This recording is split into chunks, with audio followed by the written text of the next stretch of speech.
Hello students, आज का हमारा जो टॉपिक है संधि। और संधि में हम देख रहे थे स्वर संधि कंप्लीट हो चुकी है और व्यंजन संधि जो है हमारा टॉपिक चल रहा था।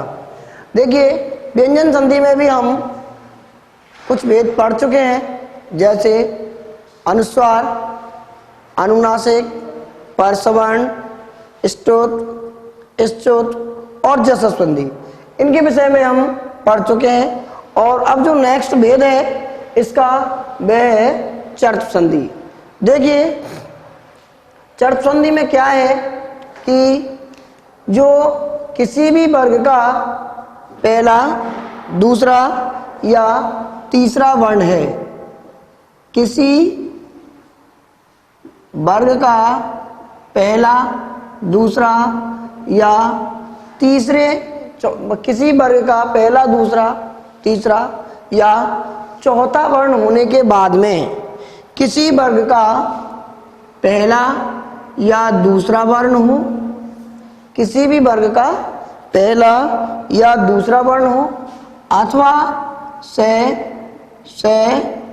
या से में से कोई एक वर्ण हो, तो वहाँ हम इसे पहला, दूसरा, तीसरा, चौथा वर्ण दे रखा है, वहां पर हम उसे जल प्रत्याहार को, जल प्रत्याहार मतलब इन्हें अपने ही वर्ग के पहले, इन्हें अपने ही वर्ग के पहले या प्रथम अक्षर में बदल देते हैं। अर्थात यहाँ पे इन चारों वर्णों में से कोई सा भी एक वर्ण हमें देखने को मिलता है, तो इसे जिस वर्ण का यह है उसे उसी वर्ग का पहला अक्षर में हम उसको परिवर्तन कर देते हैं। एक बार पुनः आप देख सकते हैं, खरीचे का तात्पर्य है किसी वर्ग का पहला, दूसरा, तीसरा या चौथा अक्षर होने के बाद में किसी भी वर्ग का पहला या दूसरा वर्ण हो, अथवा से में से कोई एक अक्षर होता है। तो जो यहाँ पे पहले, दूसरे, तीसरे, चौथे वर्ण दे रखे हैं, इन अक्षरों को इन्हीं के वर्ग के अनुसार पहले अक्षर में परिवर्तन कर देते हैं। जैसे हम देख रहे हैं सद प्लस कार, सद प्लस कार। अब देखिए, ये हमने कहा था कि ये द जो है किसी वर्ग का चौथा अक्षर है, यह द किसी वर्ग का चौथा अक्षर है। तो क्या करेंगे, इस द के बाद में क्या आ रहा है जो किसी वर्ग का पहला अक्षर है। अब देखिए, हमने कहा है आपको कि इन चारों में से कोई सा भी एक वर्ण आता है, तो जिस वर्ग का भी वर्ण आता है उसे अपने ही वर्ग के प्रथम अक्षर में परिवर्तन कर देते हैं। तो ये चौथा जो अक्षर आ रहा है यह अपन का तय वर्ग है, और तय वर्ग होने के कारण इसे पहला अक्षर में इसको परिवर्तन करना है, तो इस चौथे वर्ण को अपन तय वर्ण में परिवर्तन कर देते हैं। तो हमारे पास बनता है यहाँ पे सत प्लस कार। देखिए, और इसे जोड़ने पर हमारे बनता है सतकार है। आगे ऐसे ही हम देख सकते हैं सद प्लस पुत्र। अब देखिए, द चौथा वर्ण है, इसका पहला जो अक्षर होगा इसी के वर्ग का तय वर्ग है, तो तय वर्ग का तय को हम तय में परिवर्तन कर देते हैं, जैसे अपन यहाँ किया है इसको। ऐसे ही अब देखिए यहाँ पे सत प्लस पुत्र, और अब हमारे पास हो जाता है सत पुत्र। नेक्स्ट उदाहरण देखते हैं, उत्कीर्ण, उद प्लस कीर्ण। द है तो इसको पहले अक्षर में अपन परिवर्तन करेंगे तो हो जाएगा ये उत, और कीर्ण हमको पीछे जोड़ा ही ना ही, जोड़ा जो है इस प्रकार से उसको रखेंगे तो ये हो जाएगा हमारे पास उत्कीर्ण। ऐसे ही हम अगला उदाहरण देख सकते हैं, उद प्लस पन्ने। देखिए दे है, दे को पहले वर्ण में परिवर्तन करेंगे तो हो जाएगा ये उत्पन्न है। इस प्रकार से चर्त संधि के हमारे पास उदाहरण देखने को मिलते हैं। अब जो नेक्स्ट हमारी संधि है वह है छत्व संधि। छत्व संधि के विषय में हम पढ़ेंगे। छत्व संधि का जो सूत्र होता है वह होता है से छोटी। क्या होता है? से छोटी। से छोटी इसका सूत्र होता है। इसका मतलब है कि जब कभी तय हलंत के बाद में, जब कभी तय हलंत के बाद में शय शलगम, शय से शुरू होने वाला कोई पद हो या शब्द हो, तय किसी भी वर्ग का या किसी भी शब्द का जो अंतिम वर्ण है वह तय हो, तय हलंत, उस तय हलंत के बाद में शय से शुरू होने वाला कोई शब्द हो तो इस तय को चय में, चय हलंत में परिवर्तन कर देते हैं। इस तय को चय में परिवर्तन कर देते हैं तथा इस शय को छह हलंत में परिवर्तन कर देते हैं। एक बार पुनः, तय हलंत के बाद में शय से शुरू होने वाला कोई शब्द हो तो तय हलंत को चय हलंत में तथा शय हलंत को छह हलंत में हम परिवर्तन कर देते हैं। जैसे देखिए तत् प्लस शिव, देखिए तय हलंत है और तय हलंत के बाद में शय से शुरू होने वाला वर्ण आ रहा है शिव, तो हम तय को चय में परिवर्तन करेंगे और शय को छह में परिवर्तन करेंगे। अब यदि अपन इसे जोड़ते हैं तो यह हो जाएगा त छिव हो जाएगा। आगे नेक्स्ट उदाहरण है जगत प्लस शांति। जगत प्लस शांति, देखिए तय हलंत है और तय हलंत के बाद में शय से शुरू होने वाला शब्द आ रहा है तो इस शय को छह में परिवर्तन करेंगे तथा इस तय को चय में परिवर्तन करेंगे तो यह हो जाएगा हमारे पास शांति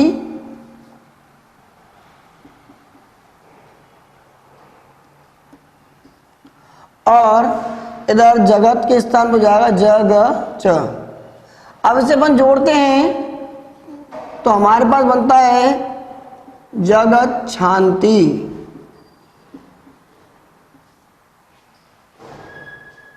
आगे ऐसे ही हमारे पास अन्य है उदाहरण, जैसे मत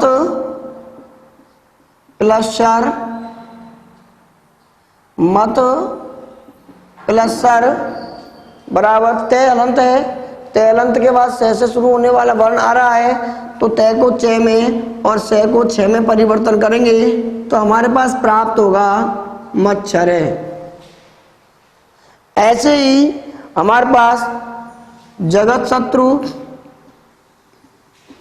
जगत प्लस शत्रु शब्द है। तय के स्थान पे चय करना है और शय के स्थान पे छय करना है और हो जाएगा हमारे पास जगत शत्रु। जगत शत्रु। इस प्रकार से हम इस छत्र संधि के उदाहरणों को देख सकते हैं। और अब जो है नेक्स्ट संधि है हमारे पास वे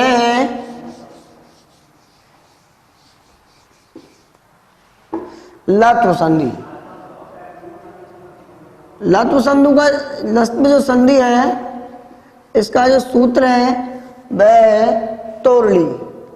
लट्व संधि है, इसका सूत्र है तोरली, और तोरली से तात्पर्य है यहाँ पे कि तय हलंत के बाद में, ऐसे कह सकते हैं तय हलंत या तय वर्ग के बाद में लय से प्रारंभ होने वाला कोई वर्ण हो। तय वर्ग के बाद में लय से शुरू होने वाला कोई वर्ण हो, तो यदि तय वर्ग में भी किसी इस वर्ग का, तय वर्ग का पहला, दूसरा, तीसरा या चौथा अक्षर आता है, तो इनको तो हम लय में परिवर्तन कर देते हैं। तय वर्ग में यदि पहला, दूसरा, तीसरा या चौथा अक्षर आता है तो उसे हम, तय के जो 4 अक्षर हैं इनको हम लय में परिवर्तन कर देते हैं।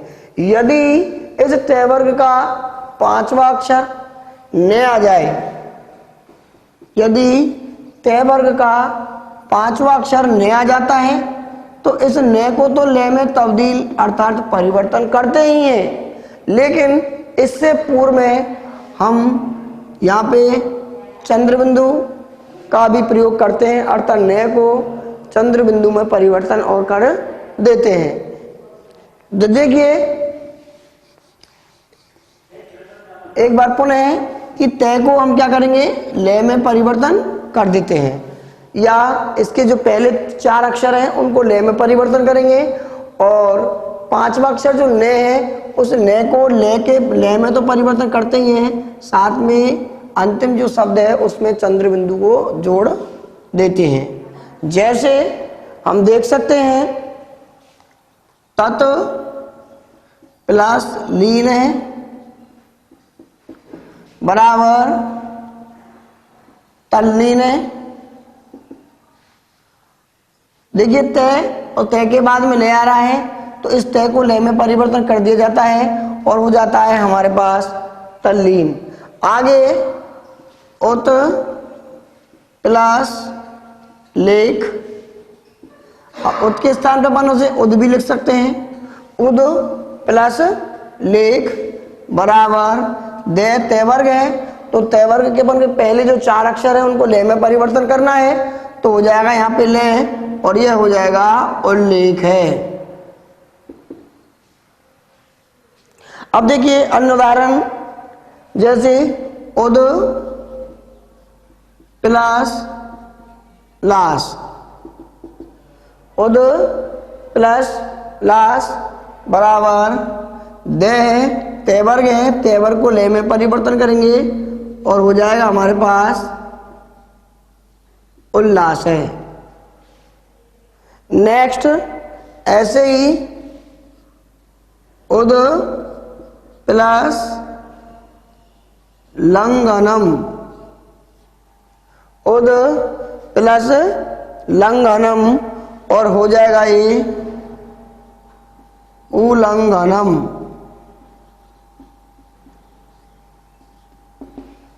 अन्य उदाहरण देखते हैं, महान, महान प्लस लाभ है, महान प्लस लाभ है। देखिए तय वर्ग का 5वां अक्षर न है, अब इस न को कहा कि न को लय में तो परिवर्तन करते ही हैं, साथ में ऊपर चंद्रबिंदी भी लगाते हैं और ये हो जाता है महल लाभ है। इस प्रकार से रहेगा महन लाभ है। आगे विद्वान लिखती, विद्वान लिखती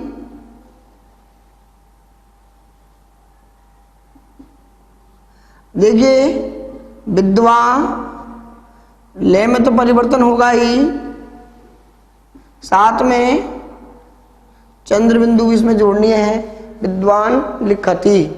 इस प्रकार से हमारा जो लत्व संधि है उसमें तोड़ली नाम के सूत्र के अनुसार तय को लय में परिवर्तन करते हैं तथा तय को लय में परिवर्तन कर देते हैं। इस प्रकार से हमारी लत्व संधि कंप्लीट होती है। अब जो नेक्स्ट संधि है वे तो कागम, तुकागम व्यंजन संधि की अंतिम संधि है। इसके बाद हमारी जो व्यंजन संधि है वो कंप्लीट हो जाती है। तुकागम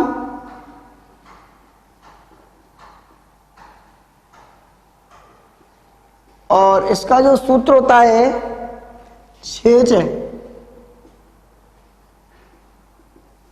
है, इसका सूत्र होता है। अर्थात इसमें क्या होता है कि किसी ह्रस्व स्वर के बाद में, किसी ह्रस्व स्वर के बाद में, और ह्रस्व स्वर होते हैं हमारे पास ए, ई, उ या री, ये हमारे पास ह्रस्व स्वर होते हैं। तो ह्रस्व स्वर के बाद में 6 से प्रारंभ होने वाला कोई भी शब्द हो, ह्रस्व स्वर के बाद में 6 से प्रारंभ होने वाला कोई शब्द हो, तो क्या करता है कि इन दोनों के बीच में, ह्रस्व स्वर और 6, इन दोनों के बीच में हम तय का आगम करते हैं। इसलिए इसको तुक आगम, तुक मीन्स तय का आगम करते हैं। एक बार पुनः, ह्रस्व स्वर के बाद में, ह्रस्व मतलब छोटे ए, ई, उ और री, इनके बाद में यदि 6 से प्रारंभ होने वाला कोई वर्ण हो या शब्द हो, तो इन दोनों के मध्य में तय का आगम हो जाता है। इसलिए इसे अपन तुकागम कहते हैं। दूसरा नियम होता है कि ये तो है तय वर्ग और ये है चय वर्ग। ये इसके बीच में आएगा तय, अर्थात ये तो हो जाएगा तय वर्ग, और ये जो है 6 है तो ये हो जाएगा चय वर्ग। तो देखिए तय वर्ग के बाद में चय वर्ग आता है, और ये जो हमारी संधि है, यह हमारी संधि के तरफ इशारा करता है, इस चतुर संधि की तरफ। तो उसमें नियम होता है कि तय वर्ग के बाद में यदि चय वर्ग से प्रारंभ होने वाला कोई वर्ण हो, तो इस तय को भी चय वर्ग में परिवर्तन कर देते हैं। अब हम यहाँ पे क्या करते हैं, तय का आगम करते हैं, तो तय को किस में आगम करेंगे, यहाँ पे चय का आगम करेंगे। तो जैसे, और जो 6 है इसमें कोई परिवर्तन करना नहीं है, जैसा है वैसे रहने देंगे इसको। तो देखिए, जैसे उदाहरण हम देखते हैं, तरु प्लस छाया। तरु, यहां पे जो तरु है यह ह्रस्व उकारांत है, तो इनके मध्य में तय का, अर्थात ऐसे कह सकते हैं सीधा चय का आगम होगा। तय का आगम होगा, तय के बाद में 6 है तो चय हो जाएगा, और अब हमारे पास ये हो जाएगा तरु छाया। क्या हो जाएगा, तरु छाया। ऐसे अन्य उदाहरण और देख सकते हैं हम, अनु प्लस छेद, ह्रस्व स्वर है अनु में और 6 से शुरू होने वाला वर्ण है, तो चय का अर्थात तय का आगम होगा, और यह हो जाएगा हमारे पास अनुच्छेद। ऐसे ही बी प्लस छेद करेंगे तो हो जाएगा हमारे पास विच्छेद।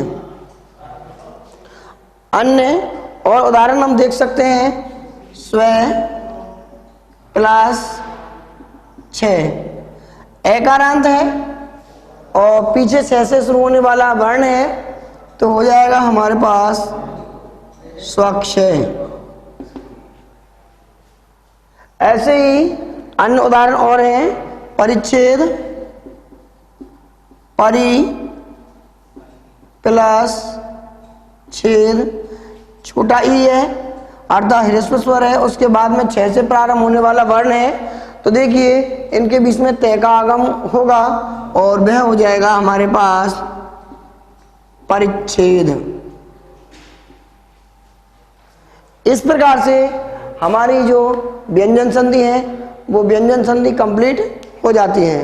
अब देखिए, हमने आपसे कहा था कि आप जो वीडियो है, इन वीडियो के अंत में हम आपको 3 क्वेश्चन देंगे, और 3-2 जितने भी क्वेश्चन हम आपको दे रहे हैं उनके आंसर आपको अपने कमेंट बॉक्स में लिखने हैं। कमेंट बॉक्स में डालने से पहले आप स्वयं अपना नाम भी उसके साथ में आपको डालना है, ताकि हमें यह पता चल जाए कि कौन इन वीडियो को अच्छे से देख पा रहा है और कौन इनको संधियों को समझ पा रहा है। तो देखिए, आप इन्हें देखें, लाइक करें और सब्सक्राइब करें, ताकि और उसमें साथ में कमेंट में हमारे जो आंसर हैं उनको भी आप लिखें। और हमारे जो क्वेश्चन है वो है आपके पास, देखिए हमारे पास जो क्वेश्चन है वो है, पहला क्वेश्चन है हमारे पास,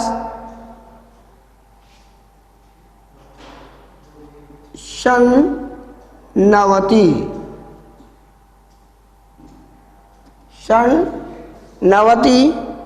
दूसरा है, दूसरा उदाहरण है हमारे पास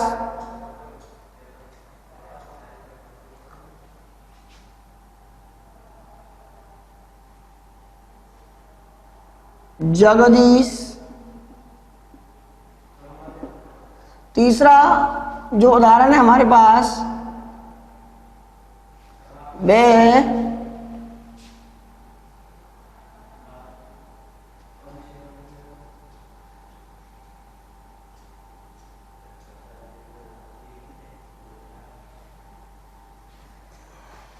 सदानंद।